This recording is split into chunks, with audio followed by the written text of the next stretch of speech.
I'm probably going to actually go ahead and start.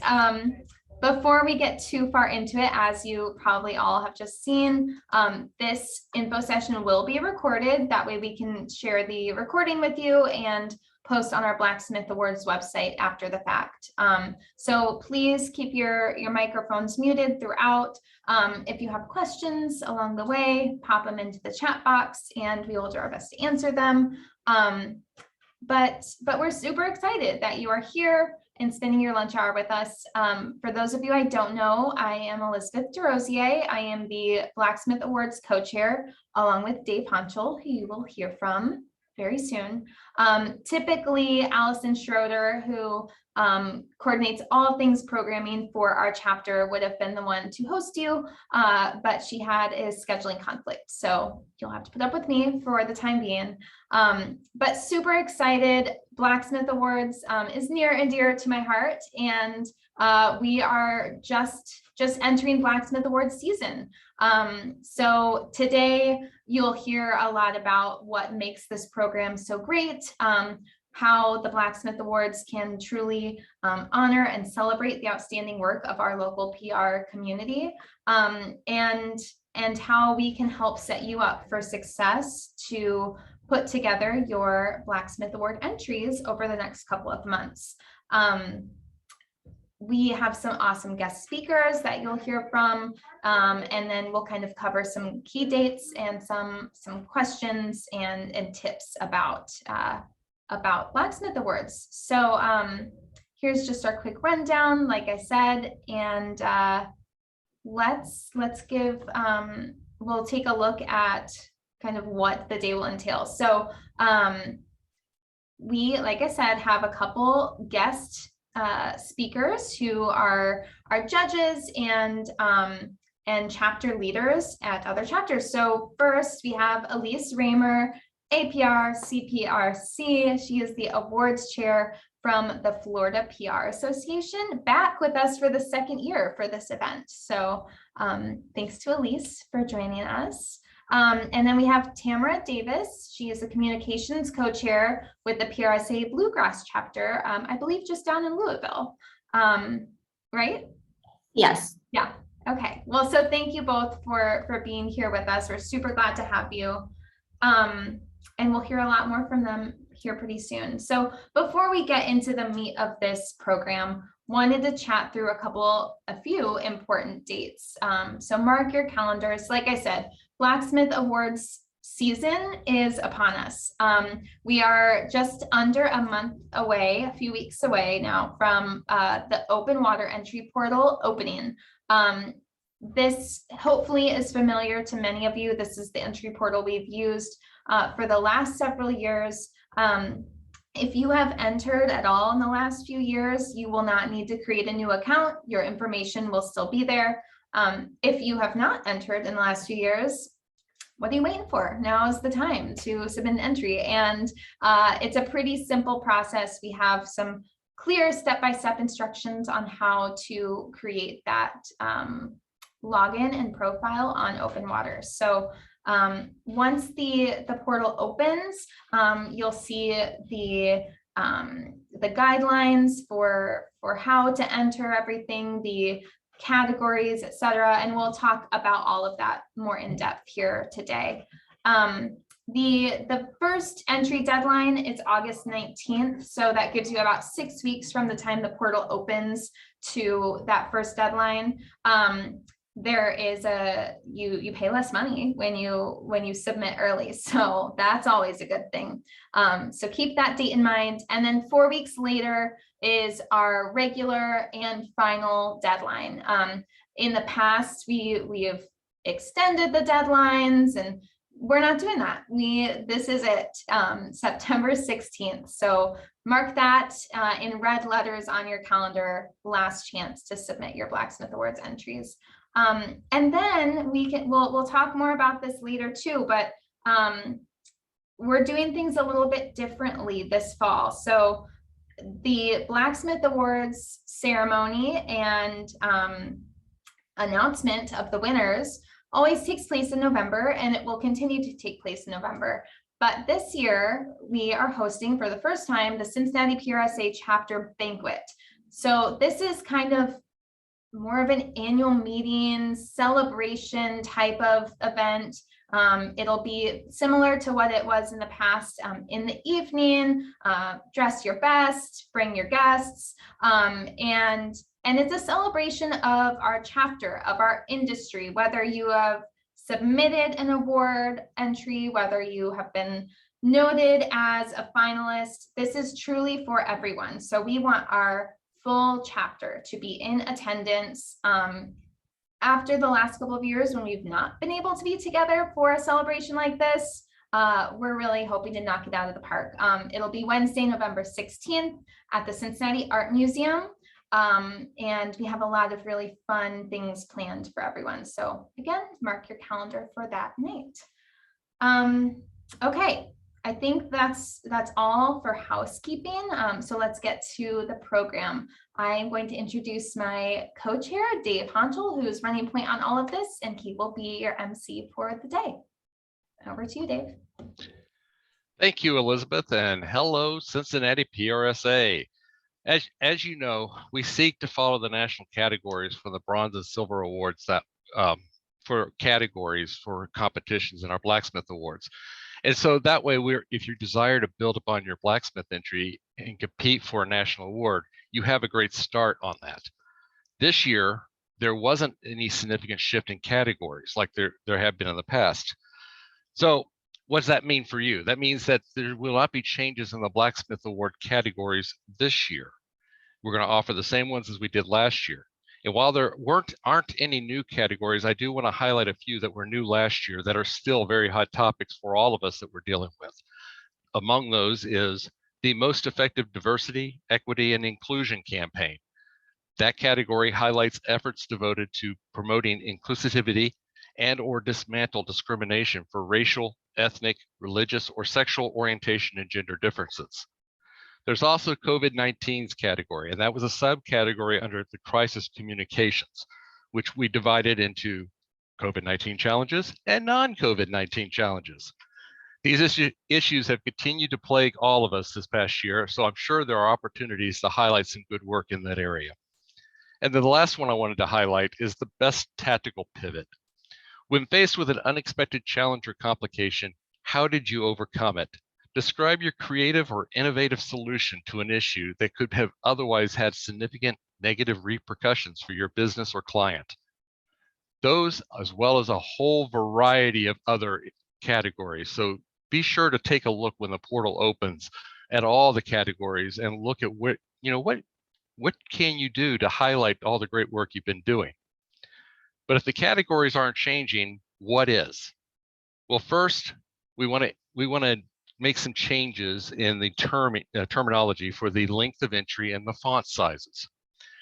We've been discussing this and comparing our requirements with national and elsewhere and listening to concerns that have been previously stated.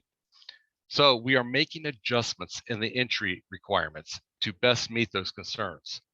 While the main entry remains a 2-page summary for campaigns or a single-page summary for tactics, that doesn't mean you have to completely fill that space. And we're going to be emphasizing that you don't have to completely fill the space. Use the space necessary to tell your story.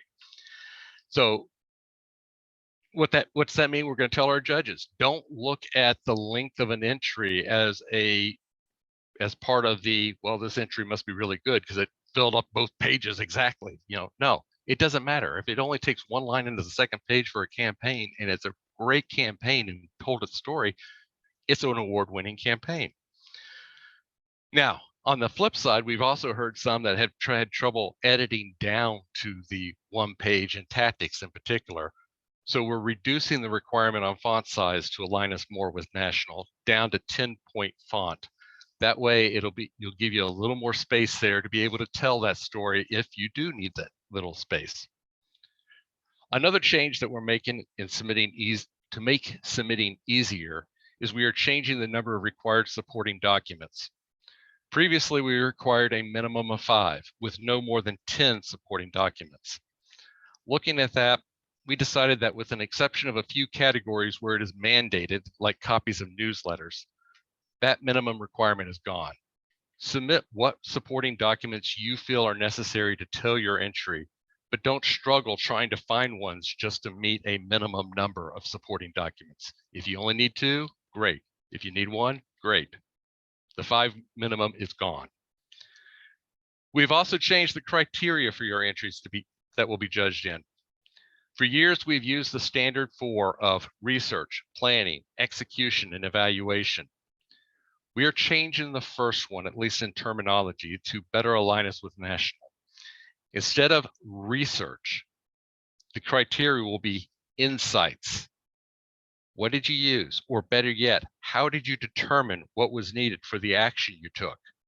Could it be research? Certainly, and that doesn't diminish the need for research. It doesn't diminish the importance of research. And, but in previous years, the rubric has been so focused on research and scoring towards research that judges sometimes felt boxed in solely on that, no matter how they felt, how well you address the issue. So as such, we've had some entries struggle because of that. So we're going to open up the aperture a little bit so that you can better tell us the why in the issue you are addressing. But if you do use research and you talk about your research, explain what type and how you did it. That's still important. And then finally, with all the changes mentioned above, that means we need to change the rubric that judges use to score the packages. We're deep into that process, and which will allow the judges more flexibility in their evaluations. One more quick comment about that rubric. I personally went looking through the system trying to put on the hat as an award submitter, and I struggled to find the rubric. So I can only imagine what that meant for you guys in the past. In fact, you probably thought it was impossible. So when the portal opens, I'm going to make sure there's a page available specifically addressing the rubric that you will be allowed to see so that you can look at the rubric and understand what it is you're being graded against. So I know that was a lot in a short period, but it was important for you to know. Now, what I want to get to is the highlight of today's event, and that is our wonderful guests who are taking time out of their days to join us and to help you get inside the mind of a judge as you prepare your Blacksmith Award entries. As Elizabeth said, we have Elise Raymer from Florida PR Association, and Tamara Davis from the Bluegrass PRSA chapter. Both of these powerhouses have been active as judges for a variety of chapters and PR awards, and they can provide a great insight and recommendations on how you can impress the judges. So as we get started, I want to remind the audience to feel free to drop questions in the chat as we go. If something that they say or that we're talking about prompts a question, please feel free to write it there, and we'll try to get to everything within the time that we have allotted. If we're not able to, we'll at least try to get as much as we can. So with that, I'm going to start with a very easy softball question for our guest panelists. And I want to ask each of them to briefly introduce themselves and share a bit about their individual experiences, either entering and or judging PR awards programs. And we're going to start with Tamara. Thank you. Yeah, Tamara Davis. I'm the Director of Public Relations and Social Media at Price Weber in Louisville. I've been on the PRSA Bluegrass chapter for 3 years now as a board member. Before that, I was very involved. My background is actually broadcast news. I was a TV news anchor and reporter across Kentucky for more than 11 years. I switched to public relations in 2016. I say this is the job for me, like this is what I was meant to be doing all along. So I went from being on air to now behind the scenes, working with such amazing clients. I've been very involved with the PRSA chapter since 2016. So my background with TV, I was always focused on winning Emmy Awards and Murrow Awards, and those are the big ones that you want to win. So it was new for me in 2016 when I had to learn, about PRSA landmarks, and it's a little bit different, but a lot the same. So I love being here today to talk to you all about this because I've been entering awards for a very, very long time and judging awards for a very, very long time, and this is exciting to talk about.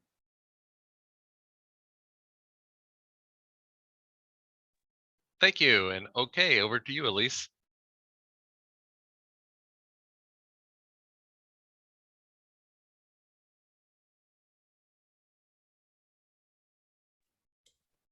Uh-oh, I think we lost Elise.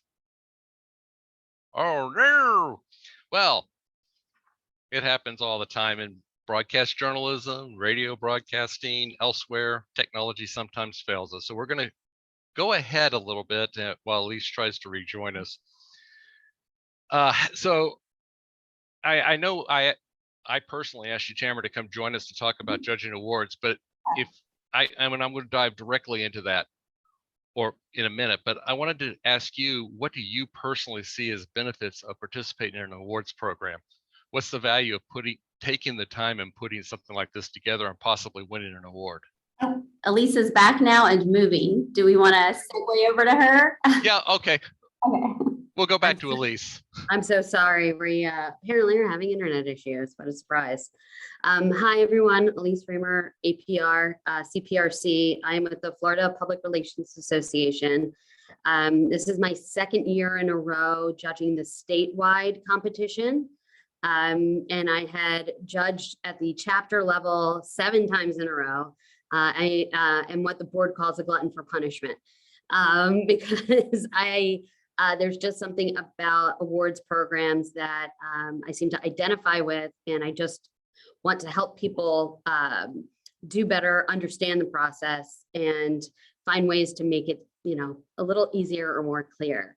I myself have won a couple PRSA awards from the Tampa Bay chapter, and for Florida Public Relations Association, have won division awards, meaning that it won for the best award in that division across the whole state, and that's happened more than once, which is great. But I have a lot of wisdom to share. A little background, I work for Premier Sotheby's International Realty. I am the Senior Director of Public Relations for 1,400 very needy and wonderful people who all want to be famous because of their houses. My mom told me when I was little that I'm a gossip, so PR seemed like the natural fit for me, and boy, was she right. But now I get to gossip about really pretty houses and, and celebrity owners, which is a lot of fun. Thanks, Elise. Okay, Tamara, we're going to go back to the question I'd started asking you. So what's the benefit and value of entering in these programs?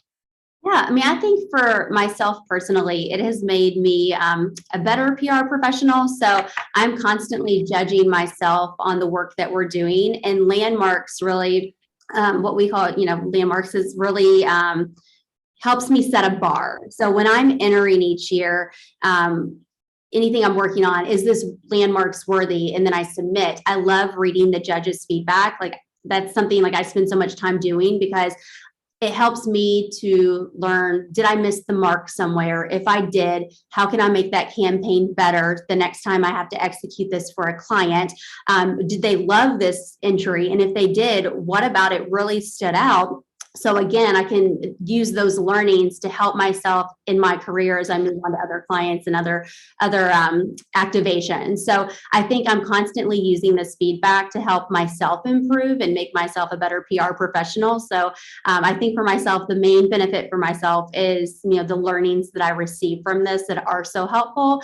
And then also on the judging side, it helps when I judge because to see all these different entries from across the country and to see what other people are doing also just gets my brain working to see what other chapters are doing, because I remember judging Florida one year and there were a couple ideas that, or a couple entries that really stood out to me so much that I was like, when do we have an opportunity to do something like this? So I think when you have the opportunity to judge, it's important to do so because it's great to see the work that other PR professionals are doing across the country, and it really gets those wheels turning to make you a better PR professional overall. Thank you for that unpaid solicitation that we're going to be asking of our members later this year. Elise, if I remember correctly, you haven't actually competed as submitted award entries, so I don't want to put you on the spot on that unless you have anything you want to add. Oh, no, I have submitted award entries. Oh, you have? Many times. I guess it was the other person last year. Okay. Maybe. Yes. No, I definitely do. I'm in agreement benchmarking where we are in our in our levels of either creating campaigns or projects and things like that. It also helps with the judging, also in agreement, because you see all the things that you may have missed. And I know that we're all about planning and research and, really using problem solving with analytics to be able to prove, what we did was successful. And so every time that I enter one of these or I go through the rubric, it reminds myself, as if I'm doing something that I think I know I might want to enter down the line, to start putting all of those assets together as I'm going. It's just, something that now naturally happens. You're just used to it because you're going to need it and you want it easily accessible. The other thing is that I feel like as PR people, we're the worst promoters of ourselves and our skill sets. And we are so used to being behind the scenes people and really pushing other people in the spotlight. But, I love attaboys too. And so when I could sit there and show a plaque or a trophy back to leadership, it shows, added value to the ROI of the company. And that's the smart way to put it. And to piggyback really fast off of you, Elise, I noticed when I submit entries, it's night and day from when I used to submit entries before I judged one time, and then after I judged and submitted entries after that, it was so much different. I feel like I had a better understanding of, oh, this is what I really need to be doing. So thank you for both on that. And I want to jump into more of the meat of the issue now. And let's talk about, when you were talking about the rubric and looking at what is being judged and, how do we put these together? Is there one area of an entry that is more important than another? Is how a program was executed more noteworthy than the resources that were applied? Is planning more important than results? Is there an area that should be prioritized given the restrictions on any entry space? Oh, I'll jump in on that. I think your first and your fourth sections are the most important.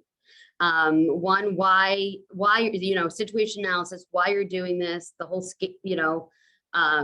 SWOT analysis of where you are, why you're doing this, and whatever research was done, and sort of what your goal or end goal was going to be. But I'm a big believer that section 1 and section 4 need to be matching best friends, and making sure that if you made a smart objective in the first section, that you have proved it is successful in the fourth section, by how much, when, and understanding that that is how a judge needs to judge the submission. Because if they don't match, then basically the submission might be all over the place, and they are following a specific order of questions that they have to answer. And so making sure that those two match perfectly, that's a recipe for success. Yeah, I agree. I really look for things to be like cohesive. I don't want it all over the place. I want you to be very focused in your entry. I want you to come in with a bang, and I want you to go out with a bang. So really grab my attention at the very start, and then circle back all the way around at the end and bring it all together and give me those results in a strong manner. I'm the same exact way. And back it up with good visuals. Okay, speaking of results then, it's not uncommon to hear people talk about, hey, we got this many likes, or there were this many comments on social platforms. How does that play into a program's evaluation? I don't mind to jump in really quick. Go for it. So to me, I mean, that's just a small component. Like likes and comments aren't everything. So you can, I mean, it's fine to put it in there if it's noteworthy. If it's getting like 1 like and no comments, it's not even noteworthy. But if it's noteworthy, then put it in there, but that's not your main result. So take a bigger look at your analytics. How did this post perform against all others for the month, or how did this post perform against all others for the year? Make it a bigger deal than just one smaller post. So I just always tell people, when we have a really good process here at Price Weber, that we do a call for entries here at the agency. We have a lot of good agency clients, and everybody sends me their entries, and then I say, or their ideas first, and I say, okay, what kind of results do you have? And when somebody comes at me saying, I have, the social media post performed really well, I got this many likes, I'm like, give me more. So it's just a small component. Well, I have to ask the question, or ask each person to ask themselves, what answer, like what kind of problem are you solving? So if it's a broader, if it's a major goal of changing someone's behavior, which is, that is the pinnacle of what we can do as PR professionals. If that was the end goal, then a like or a share doesn't really, quantify that. But if you are doing, if it's more of an output objective, like it is more quantifiable in that capacity, it could be one, again, to agree with you, one small part of it, but you really have to talk about what that goal was, what the end big vision was supposed to be. Perfect.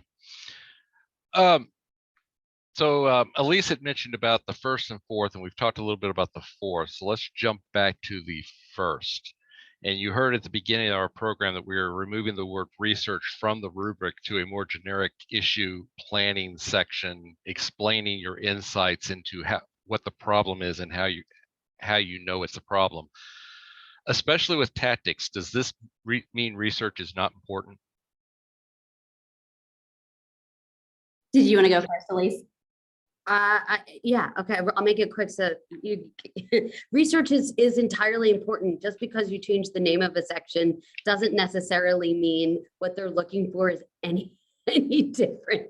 They still want to know you really understand why you're doing this, and research is our why.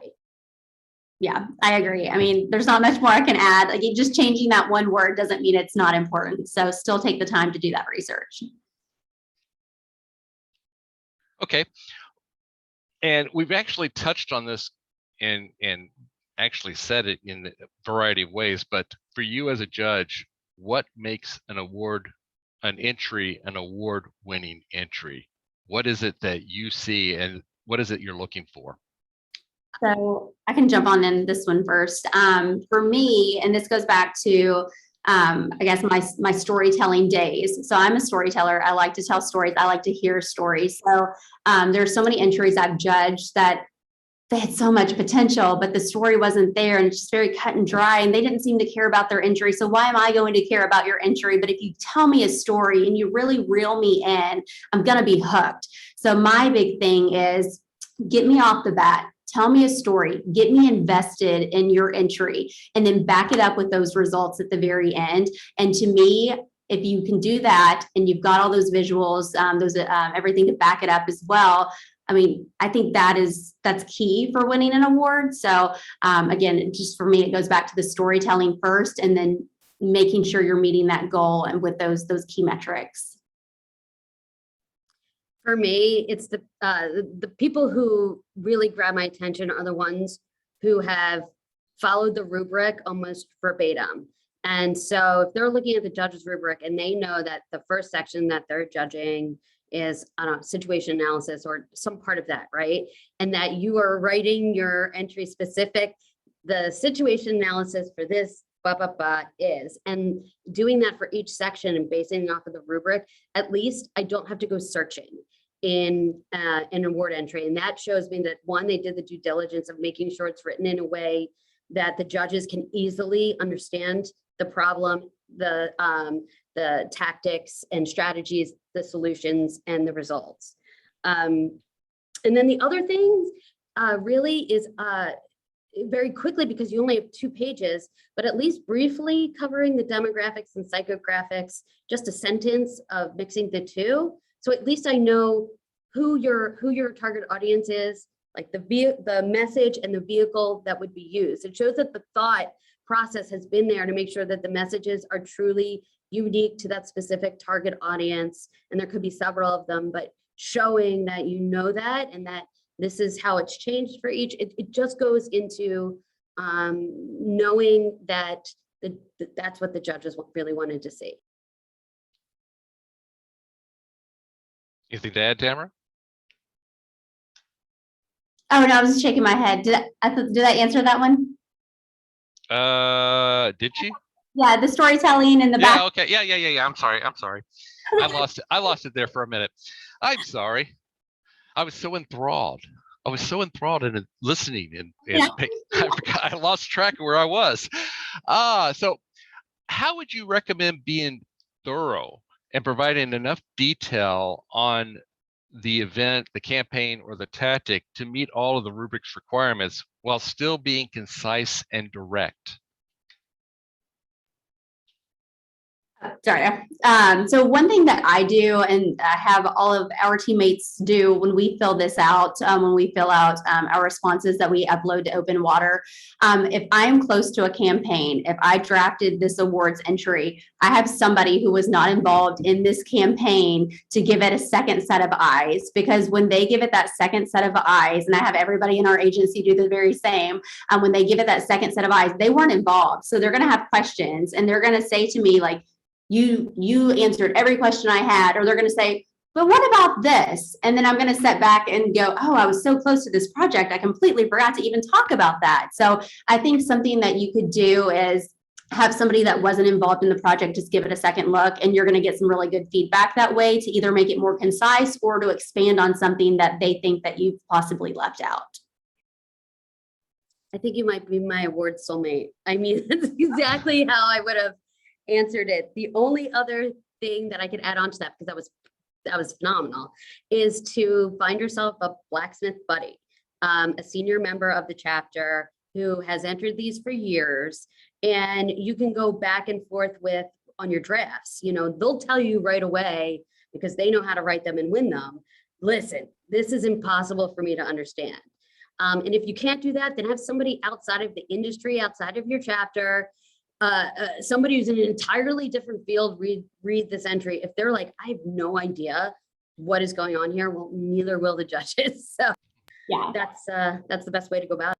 And also make sure you proof it too. Like make sure it is proofed. And I know I'm like a proofer at heart, so I'm just a stickler on that. But when I get entries from even our internal team, when they submit it, I have them turn it in 2 weeks before the deadline, because that last 2 weeks, my team and I go through and proof everything too, because I don't want us to turn in anything sloppy, and you'd be surprised at how many people do. And when I was judging one chapter before, it just took away from me wanting to give them this award, because it was just so sloppy and not proofed. And so just make sure somebody's helping you proof.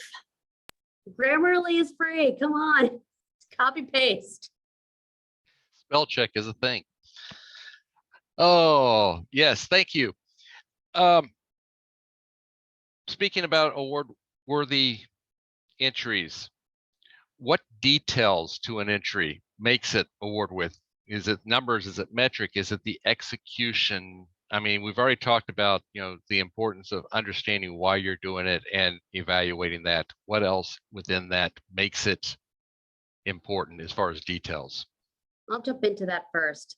Really, it's about proving that you know the difference between everything, right? I mean, this is sort of like, as we said, it's a benchmark test. It's making sure that your proper use of strategies versus tactics, and knowing the difference between all of these things, and clearly communicating that through a very short 2-page summary. Okay. And for me, it's execution too, because I want to see that you have your summary of here's what we were going to do, and here's, you know, the change that we were going to make. Well, did you execute on that? And so for me, that's the biggest thing, because if you had a really good storytelling moment, but then I get to the execution and you didn't execute against it, then I can't give you that award. Okay.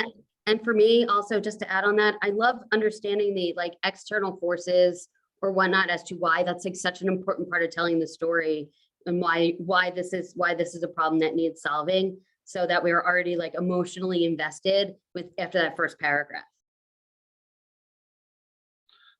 Great. I'm going to turn this on its head a little bit. We've been talking about all the good things. What is as a judge, what seems to be the biggest mistake you see submitters make when they are entering their nominations, their submissions? Waiting till the very last day. If you wait to the very last day, your work isn't going to be as thorough or even as concise or as great as it probably would be had you given it that extra time. So again, I go back to my 2 weeks deadline that I give everybody in our agency to turn in their work, because we spend that 2 weeks having people that weren't involved in that project look at it. We have people proofing it. We really spend 2 weeks perfecting this. But I've been at another agency that waited till the very last day, and we'd do a last day upload session, and we'd all sit around and upload together, but we didn't have a lot of time to spend perfecting it, and we were just, scrambling at the last hour to get it uploaded. So it does make a difference. Don't wait until the very last day. Take the time, set yourself a different deadline, and then from there, do the proofing, do the perfecting before you take that time to upload.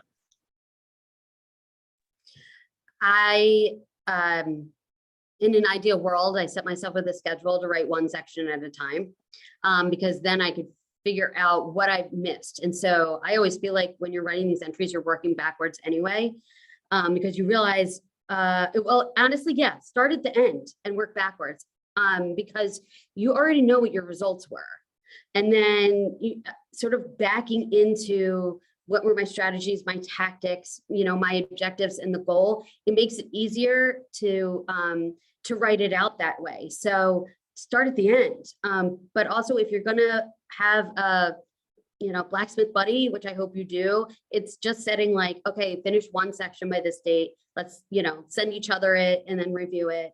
That might be a little bit easier for people who need a little bit more accountability. I think I'm going to copyright the term BB, the Blacksmith buddies. I'm going to copyright that. Can you briefly tell us about an award-winning entry that you've either submitted or you judged? What made it stand out? I mean, what was it that just made it this was the award? So go ahead. Okay, I was going to go on that one. So our agency 2 years ago won Best in Show for an award. And it really started with one of our clients was Early Times Whiskey, All American Whiskey. And we, I guess we're noticing this correlation between people who drink whiskey having this like all-American vibe, but love for their dogs. And so they did research to back it up. We have a research team that did research and really found that most of the people that drink Early Times Whiskey, have this love for the USA and their dogs. And they were really able to pull in these great research from it. And so they said, how can we really, take that to the next level? So they wanted to do a social media campaign to really tug at the heartstrings of these consumers who drink the whiskey. And could you submit on social media through this contest a photo of your four-legged friend, your best friend, and give us that story of what makes it an all-American dog. So this was the All-American Dog Contest. So they had thousands and thousands of entries from across the United States. They narrowed that down, and those dogs, it turned them from the research part of it to the social media part of it to a PR activation, because those dogs went on. They did a billboard in each of the dogs' hometowns. They narrowed it down to 8 or 10 dogs, put billboards up of these dogs in each of their hometowns to really spotlight the dogs and their stories, and got all of this great, amazing media nationally and in each market for these dogs. And then the next component for after the research was you had the social media, you had the research, you had that storytelling component. From all of this during this time frame, when it started rolling out on social media, to the billboards, to the activations all across the United States and all of the coverage, their drink sales went up. So for All American Whiskey. So it went from, this thought to the research to this big social media contest to the PR to the sales spiking. So it just all came together. But we entered that a couple years ago as an agency and won Best in Show for that one. Cool. Elise? What a campaign. That's amazing. I was tasked with developing a campaign for retention and recruitment of the real estate agents who work for our company and those in the Naples, Florida region in Southwest Florida, to try to steal them away from competitors. And so I first did a survey. I surveyed our agents in the Naples market to find out how they felt about the company. What do they like? What don't they like? What do you feel like is missing? Or what are these competitors offering you? And so we found that the agents felt like we weren't giving them enough resources, and they all wanted they wanted testimonial videos or more video content, and they wanted, more things so they could share things visually. So we took all of that data. We hired a videographer, a video crew to film all of these agents in their areas and whatnot. and then tasked them with sharing it across all of their socials, and then had the managing brokers in those regions share those videos with their target agents to show the camaraderie, the feeling, the love that our company has, and with the difference in high quality marketing that we provide. Our end goal was for retention of a certain, of 98% through this 1 year period of time of this process. And then to recruit, a certain number of agents, I believe it was 45, and that we could tie back to the use of the video. And we reached on all of them. And so through the use of, video, and then before surveys and after surveys, we were at least able to put together, a very sound entry showing that we could show a change in behavior based on this video program.